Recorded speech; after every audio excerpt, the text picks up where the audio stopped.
नमस्कार दोस्तों, cosmopolitan study foundation में स्वागत है। जैसे कि हम एडवर्ब कंप्लीट कर रहे थे, जिसमें मैंने कल आपको हाफ पार्ट बता दिए थे। हाफ पार्ट दैट मीन्स हमने कल इसके मैक्सिमम रूल्स डिस्कस कर लिया था 6 to 7, और 6 to 7 रूल्स ही बचे हुए हैं, वो आज हम डिस्कस करेंगे। ठीक है, तो रूल्स डिस्कस करते हैं और उसके अकॉर्डिंग थोड़ा जल्दी क्लास एंड करेंगे बिकॉज थोड़ा सा हेल्थ इशू है। तो आज हम जो मैंने कल लास्ट में आपको टॉपिक बताया था कि कुछ हमारे वर्ड होते हैं। चलिए पहले हेडिंग डाल देते हैं। ओके, पढ़ रहे थे एडवर्ब।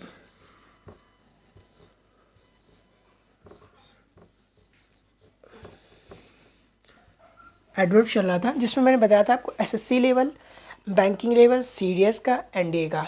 आप कोई भी प्रिपरेशन कर रहे हैं तो बेसिक तो आपको पहले क्लियर होना चाहिए, उसके बाद हम उसका हाई लेवल जाते हैं, जिसमें हमें अपने अकॉर्डिंग जाना होता है कि हमारे पास कैसे क्वेश्चन आते हैं। पैराजिम्बल है या आरसी है या सीटी है, क्या आता है, क्लोज टेस्ट या पैराजिम्बल या रीडिंग कंप्रीहेंशन या फिलिंग ब्लैंक्स, लाइक दैट। उसके अकॉर्डिंग हम 1 by 1 जाते हैं कि हमें कौन सी प्रैक्टिस किसके अकॉर्डिंग करनी है। रीडिंग कंप्रीहेंशन अगर आपके पेपर में आता है तो आप हैबिट डाल लीजिए कि डे में पर डे आपको 30 मिनट आपको इन्वेस्ट करना पड़ेगा। आपको अपनी रीडिंग स्किल को मेजर करने के लिए, बिकॉज आप 30 मिनट रीडिंग स्किल करेंगे, थोड़ा सा आपकी रीडिंग स्किल भी अच्छी हो जाएगी, आपकी अंडरस्टैंडिंग हो जाएगी कि आपने अगर कोई वर्ड मान लीजिए सपोज दैट 5 लाइन्स लिखे हुए हैं, आपको उन्हें पढ़ने में सपोज 5 लाइन लिखे हुए हैं तो उन्हें पढ़ने में आपको 1 मिनट लग रहा है, बट उसका जो कॉन्सेप्ट है, क्या कहना चाह रहा है पैसेज, ये समझने में कितना टाइम लग रहा है। सपोज़ आपने लाइन लिखा हुआ था, आपने पढ़ तो 30 सेकंड में लिया, आपने डायरेक्ट वर्ड टू वर्ड जो लिखा था आपने क्लियर कर लिया, बट उसके कुछ वर्ड्स भी तो समझ में आने चाहिए कि कहना क्या चाहता है।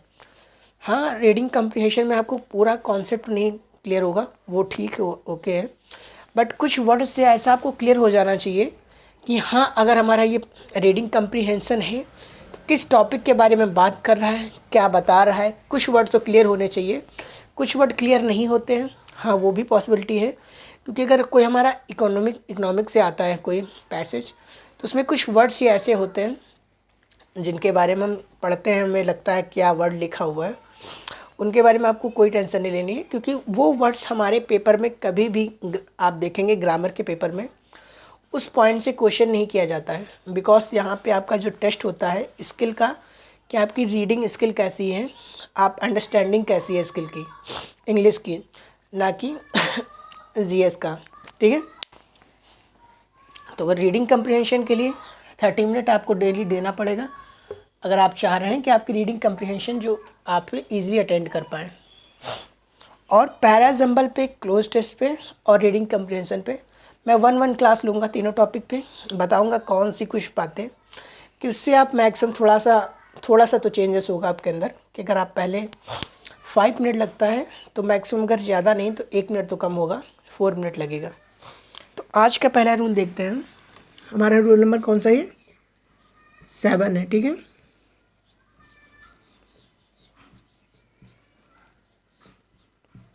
रूल 7। हमने कौन कौन से वर्ड कल पढ़े थे? हमने पढ़े थे स्केरली, बैली, हार्डली है, इन्हीं वर्डों से ले लीजिए, जैसे कि स्केरली है,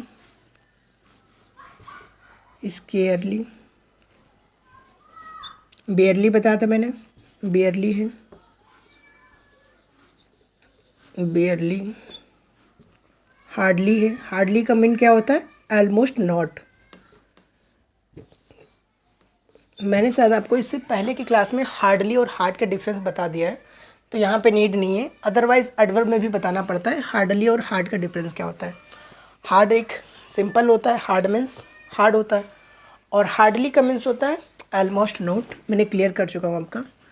स्केरली है, नो सूनर है, जैसे कि हम लेते हैं कुछ वर्ड्स, नो सूनर है, नो सूनर, और भी वर्ड्स हैं जैसे बोथ, और स्केरली है, बेयरली है, हार्डली है, नो सेवर, नो सूनर है, बोथ है, बोथ भी वर्ड है, और भी वर्ड है जो मैंने कलेक्ट किया है, आपको यहाँ बताऊँगा। मैक्सिमम वर्ड जो आपके पेपर में आते हैं वो आपको क्लियर होंगे, बट सारे वर्ड बता दूँ ये ऐसा पॉसिबल नहीं है, ना मेरे लिए ना किसी टीचर के लिए, क्योंकि इंग्लिश इज कोई हमारा सब्जेक्ट नहीं है। इंग्लिश जो एक लैंग्वेज है, तो लैंग्वेज में कब कौन सा वर्ड किसके अकॉर्डिंग यूज हो जाए ये आपको भी समझना पड़ेगा। कुछ वर्ड्स और हैं वो मैं बता दे रहा हूँ आपको, जैसे डिनाई है, फॉरबिड है, डिनाई है, फॉरबिड है, और कुछ वर्ड्स होते हैं मैंने देखा था, कंप्लीटली रियरली है और लिस्ट है, रियरली, रियरली, ये वर्ड्स हैं। इन्हीं से आपके पेपर में क्वेश्चन मैक्सिमम आते हैं। तो ये वर्ड जो हमारे, इनके ऊपर मैंने रूल ऑफ इन्वर्जन आपको कल क्लियर किया था। रूल ऑफ इन्वर्जन क्या होता है? तो रूल ऑफ इन्वर्जन में मैंने आपको बताया था कि जब ये वर्ड हमारे सेंटेंस में पहले आ जाते हैं, फर्स्ट अगर कम हो जाते हैं, तो उसके बाद हम हेल्पिंग वर्ब का यूज़ करते हैं, उसके बाद हम अपना सब्जेक्ट यूज़ करते हैं। इसको कहते हैं रूल ऑफ इन्वर्जन। मैंने कल की क्लास में बता दिया था, अगर आपने नहीं देखा तो देख सकते हैं। आज हम जो पढ़ रहे हैं इनके साथ में, अगर ये सेंटेंस हमारे, अगर ये वर्ड हमारे सेंटेंस में आ रहे हैं तो इनके साथ में हम कभी भी नॉट का यूज़ नहीं करते हैं, नॉट का यूज़ नहीं करते हैं।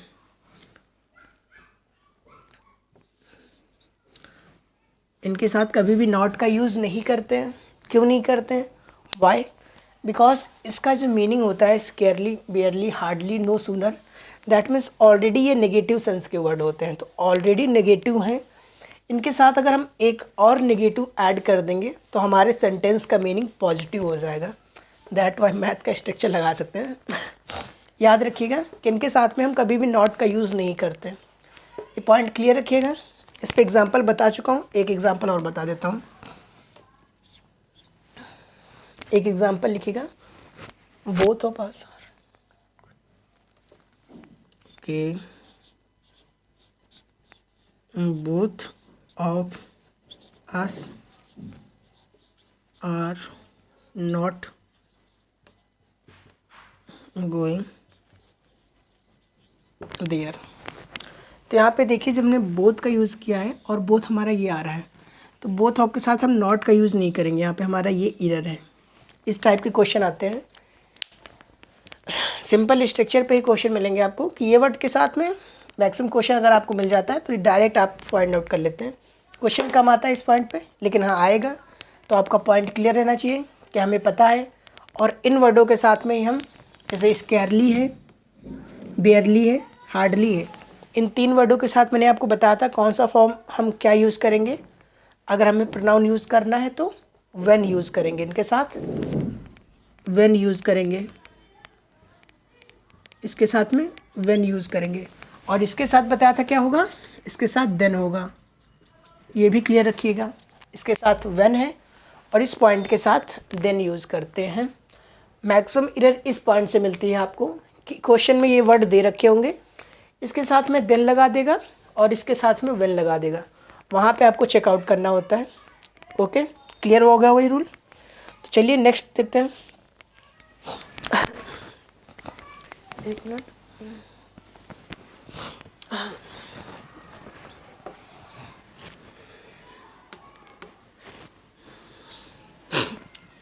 नेक्स्ट रूल देखते हैं हम। चलिए ठीक है, नेक्स्ट रूल में आपको कुछ वर्ड्स मैंने बताए थे एडवर्ब वाले, आपको रूल सी कौन सा है, 8 है।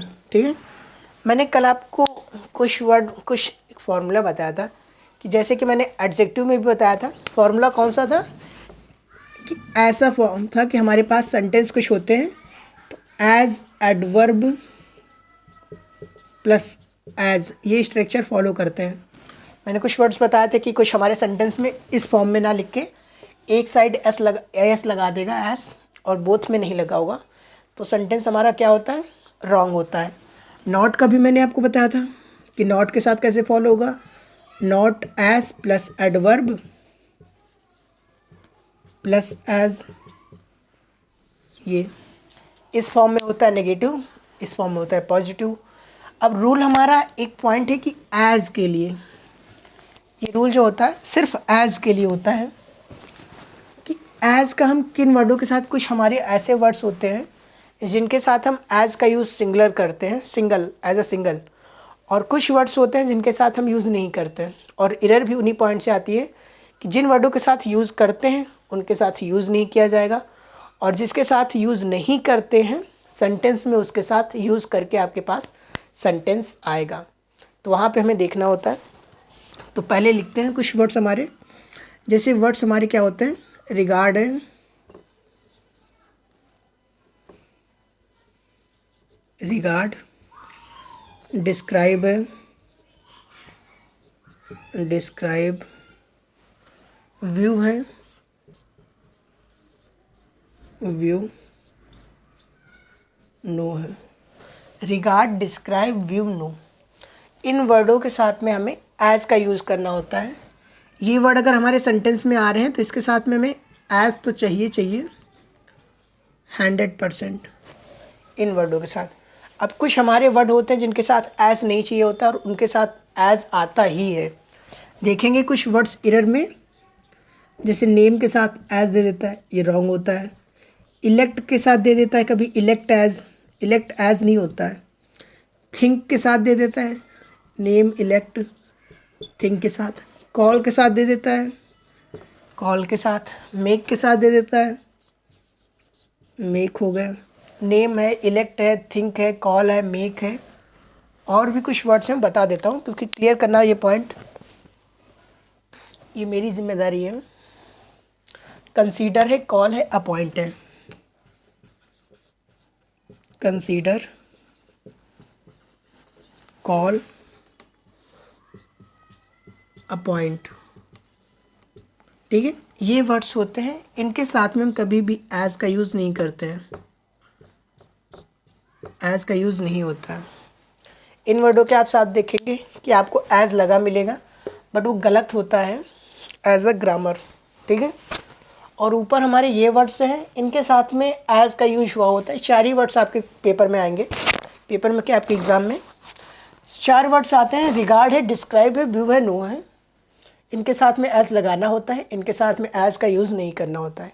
इसी पॉइंट से एरर आती है। एक एग्जांपल देता हूँ आपको, दो एग्जांपल लेते हैं और ज़्यादा क्लियर होगा।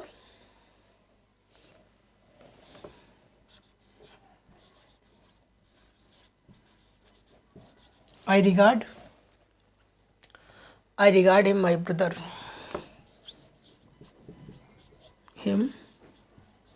आपको खुद लगेगा कि हाँ सेंटेंस में कुछ कमी है, और कुछ सेंटेंस हमारे ऐसे होते हैं जो हमें पढ़ने में तो ऑड लगेगा बट बाय ग्रामर वो सही होते हैं। वो भी हम पढ़ेंगे इसी एडवर्ब में भी, एडवर्ब में ही पढ़ते हैं वो सब भी, तो अभी आगे देखेंगे। पहले एग्जांपल क्लियर कर लेते हैं। और she is consider as the best, okay. Both example चाहता हूँ कि आपको हम दे दें।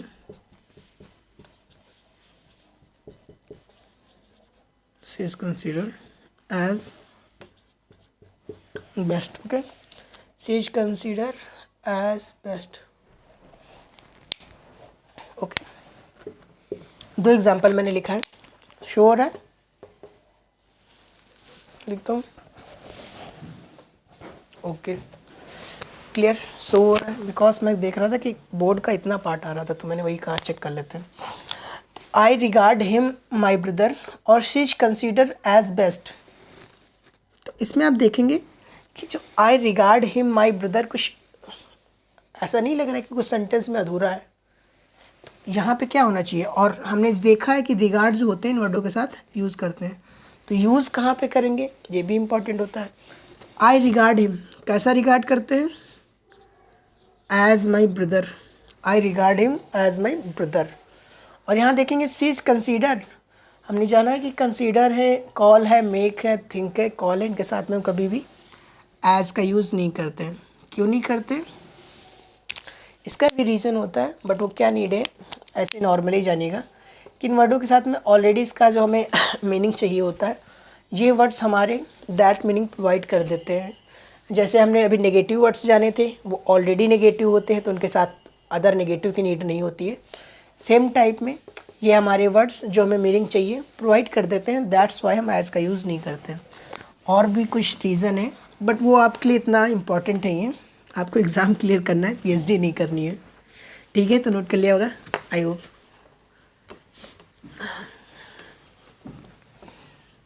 अब जानते हैं चलिए रूल नंबर 9, रूल्स 9।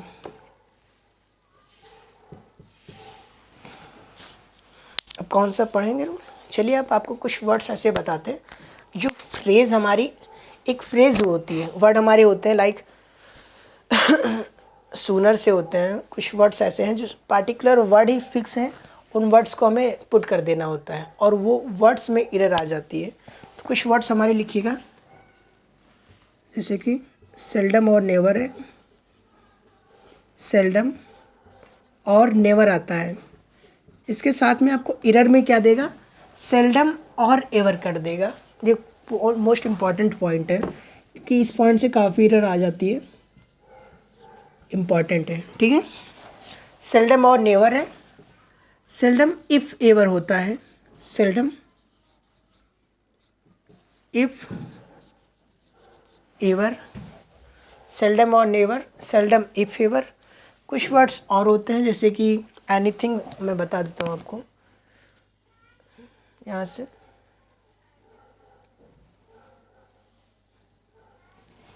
लिटिल और नथिंग, बिकॉज मुझे भी इतने वर्ड्स याद नहीं रहते हैं। अगर आपको लगता है कि सर क्यों देख के बताते हैं, तो देखना इसलिए पड़ता है बिकॉज हम बोर्ड पे लिख रहे हैं आपके लिए। कोई मेरे पास पीपीटी नहीं है कि मैं पीपीटी से आपको देखूं हाँ ये इसके बारे में पढ़ना है, तो मुझे देखना पड़ता है। ओके, लिटिल और नथिंग, ये डायरेक्ट फ्रेज है एक। सेल्डम और never, seldom if ever, little और नथिंग। एक वर्ड्स और होता है लिटिल और नथिंग के साथ, लिटिल और nothing, little if anything, little if anything, if anything, ठीक है। ये 4 वर्ड्स हैं, इनसे एरर आती है। मैक्सिमम और भी वर्ड्स हैं बट पेपर में आपके यही 4 वर्ड्स आते हैं ज़्यादा। सेल्डम और never, seldom if ever, little और nothing, little if anything. Error क्या आएगी आपके पेपर में? एरर ये आएगी कि सेल्डम और एवर कर देगा, सेल्डम इफ नेवर कर देगा, लिटिल और एनीथिंग कर देगा, लिटिल इफ नथिंग कर देगा। लास्ट पार्ट जो है चेंज करता रहता है हमारा एग्जामिनर, तो यही आपको ध्यान रखना होता है। एक एग्जाम्पल के रूप में लिख के दिखाता हूँ आपको। एग्जाम्पल लीजिएगा, जैसे कि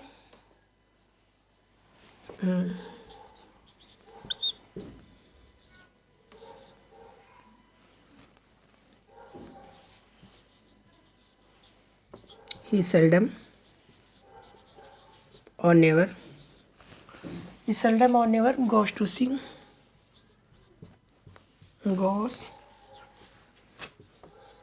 to see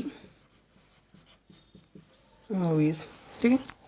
he seldom और नेवर आ गया ना, हमें कुछ देखना ही नहीं, हमें जानना ही। सॉरी, यहाँ पे मैंने सेल्डम और नेवर राइट लिख दिया, सॉरी। यहाँ पे आपका क्वेश्चन में जो है सेल्डम और एवर है, इस पॉइंट से आएगा ही सेल्डम और ever goes to see movies. तो हमें ये एवर को चेंज करना होता है नेवर में, बिकॉज हमारा जो फ्रेज़ होता है सेल्डम और नेवर होता है।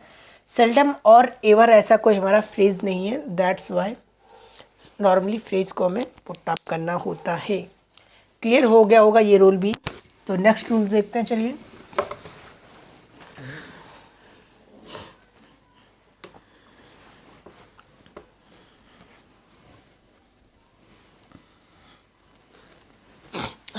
तो नेक्स्ट कौन सा रूल हम जानेंगे, देख लेता हूँ मैं आपको कौन सा पॉइंट बताना है आपको।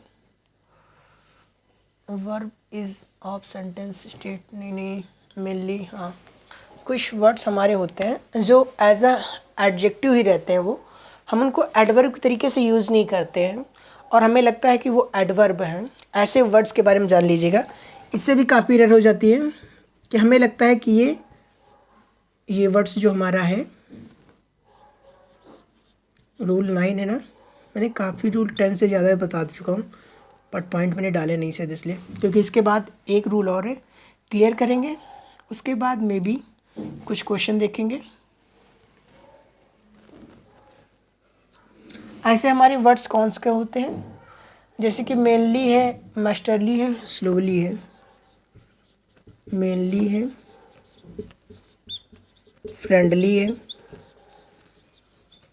मैनली है, फ्रेंडली है, स्लोवनली है, मास्टरली है,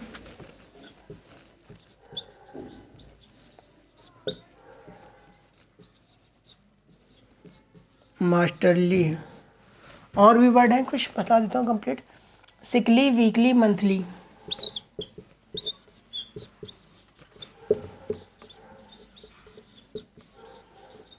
वीकली, मंथली।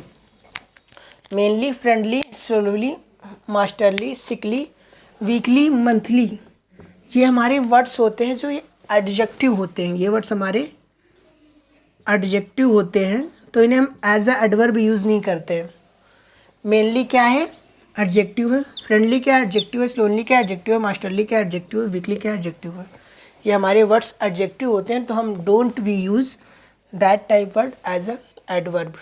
क्लियर हुआ होगा? ओके, तो एक एग्जांपल लिख के दिखाता हूँ और क्लियर होगा आपको। ये यहाँ पे कर देता हूँ कि ये एडजेक्टिव होते हैं।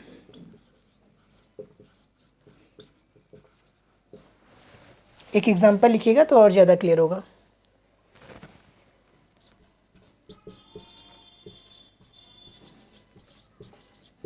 He behaved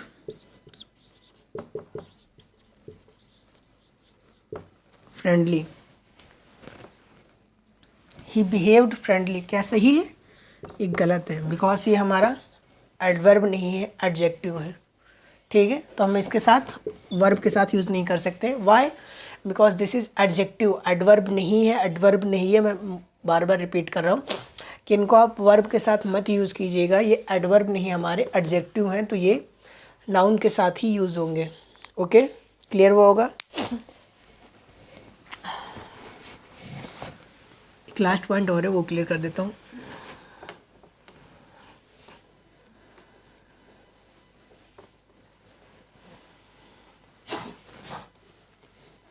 रूल 10 है हमारा, और ये हमारा लास्ट पॉइंट होगा।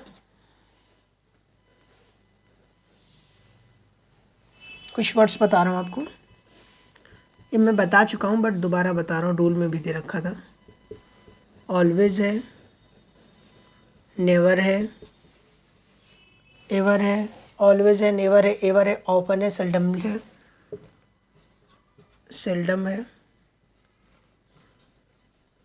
सेल्डम है,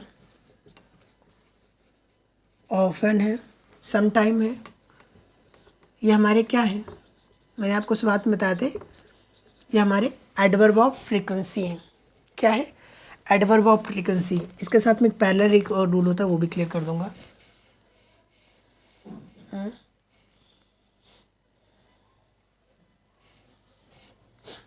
एडवर्ब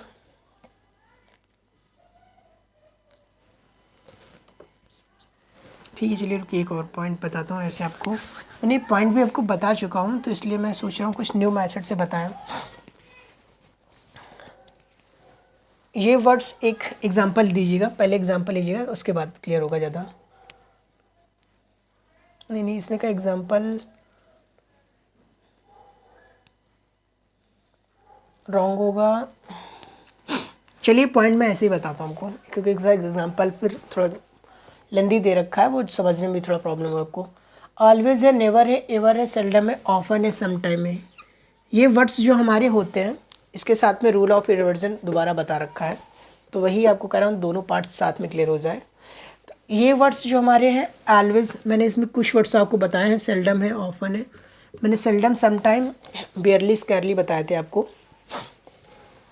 तो इन वर्डों के हम ऑलवेज यूज़ करते हैं बिफोर वर्ब, हमारी जो before main verb, that word always use before main verb. और इसके साथ में मैंने आपको रूल ऑफ इन्वर्जन जो बताया था, वही इन पॉइंट के साथ बताया गया है। कि एक एग्जांपल दे रहा हूँ, ज़्यादा क्लियर हो जाएगा। एग्जांपल में दिया गया है, never shell I go there, कि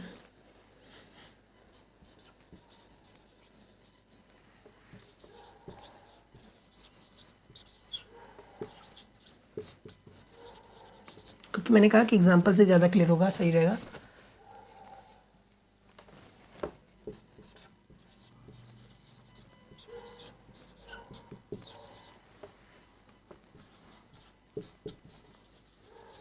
अब इस पे ना ऑब्जेक्शन कीजिएगा कि सर विल सेल क्यों है। दोनों प्लेस पे विल रख सकते हो, कोई इशू नहीं है। सेल यहाँ पे रखा हुआ था सेंटेंस में, मैंने रख दिया। तो यहाँ पे देख रहे हैं नेवर शेल दे रखा है कि पहले हमारा ये वर्ड्स आए, एडवर्ब आया, उसके बाद में शैल हेल्पिंग वर्ब आई, फिर हमारा मेन सब्जेक्ट आया, फिर आई मेन वर्ब, फिर आया हमारा प्रोनाउन। ये तो चलिए कोई बात नहीं। और इस सेंटेंस में देख रहे हैं सेम है कि हमारा जो एडवर्ब है पहले है, फिर हमारा सब्जेक्ट नाउन जिसे कह सकते हैं, प्रोनाउन है, नाउन का रूप ही होता है प्रोनाउन, ये तो क्लियर है ना।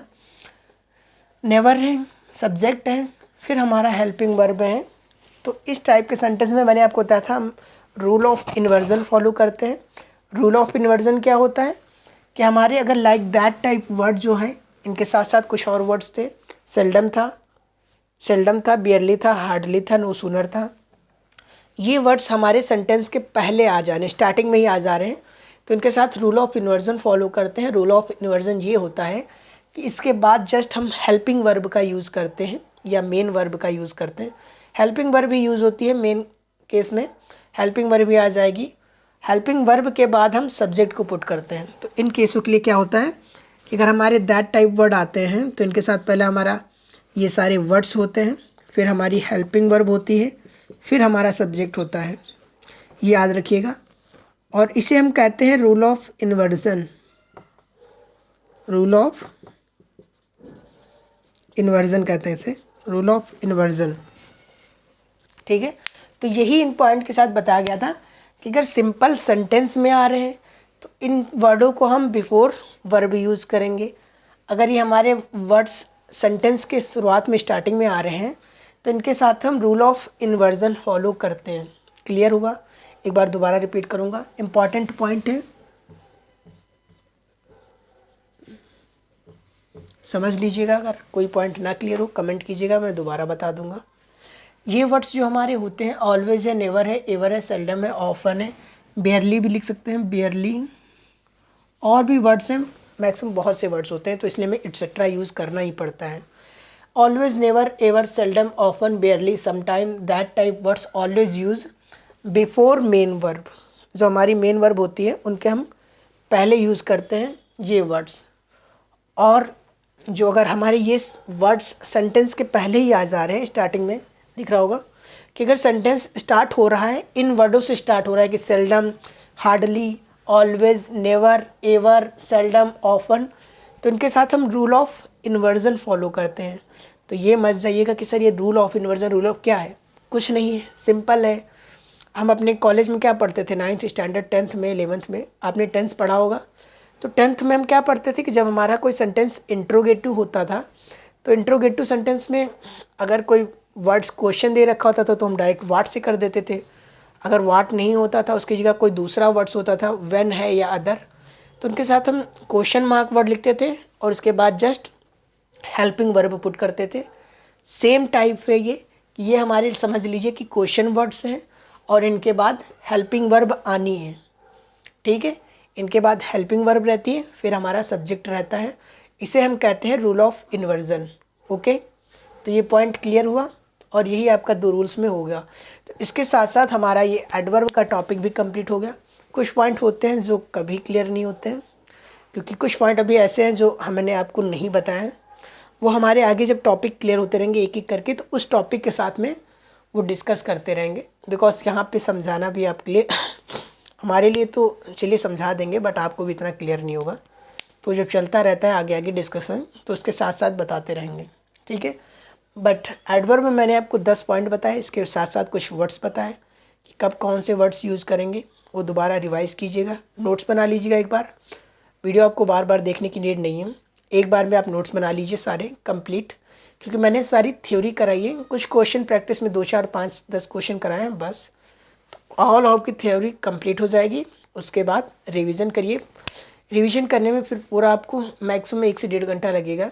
ग्रामर का पोर्शन आपका कंप्लीट हो गया और उसके साथ साथ आप फिर वर्ड्स पे अपना वोकैब कंप्लीट कर सकते हैं और लैंग्वेज की रीडिंग स्किल के लिए 30 मिनट पढ़िए, आपका जो पूरा इंग्लिश है कंप्लीट हो जाएगा। तो कल इसमें हम क्वेश्चन देखेंगे, एडवर्ब के क्वेश्चन, और मैं भी ट्राई करेंगे कि कंजक्शन का पार्ट जो है बहुत छोटा सा टॉपिक है। कंजक्शन में हमें पढ़ना क्या होता है, कंजक्शन में कुछ नहीं, आपको एक शॉर्ट ट्रिक है, जैसे फैन बॉयज़, फैन बॉयज़। आपकी पूरी कंजक्शन का जो चैप्टर है मैंने इतने पार्ट में पूरा समेट के रख दिया है। फॉर, एंड, नॉट, बट, और, यट, जो हमारे सारे वर्ड्स हैं एक वर्ड्स में कर दिया है। आपको भी याद करने में ईजी होगा। एक बार मैं बता दूंगा कौन वर्ड किसके लिए यूज़ होता है। कंजक्शन का चैप्टर में भी कल हमारे एडवर्ब और नेक्स्ट डे कंजक्शन दोनों चैप्टर कंप्लीट हो जाएंगे। फिर हम प्रीपोजिशन देखेंगे, आर्टिकल, और मे बी आई होप कि आपका जो एग्ज़ाम होगा जनवरी में उससे पहले हमारा सारा इंग्लिश का कोर्स कंप्लीट हो जाएगा। ठीक है, तो चैनल को शेयर कीजिए, सब्सक्राइब कीजिए, लाइक कीजिए, कमेंट कीजिए अगर आपको अच्छा लगे। और अगर आप चाहते हैं कुछ चेंजेस करें या कोई टॉपिक ऐसा हो जो छूटा हो, या बताना चाहते हो कि ये टॉपिक भी ऐड कर लीजिए, तो आप कमेंट कर सकते हैं, वो भी ऐड कर लिया जाएगा। Okay, thank you.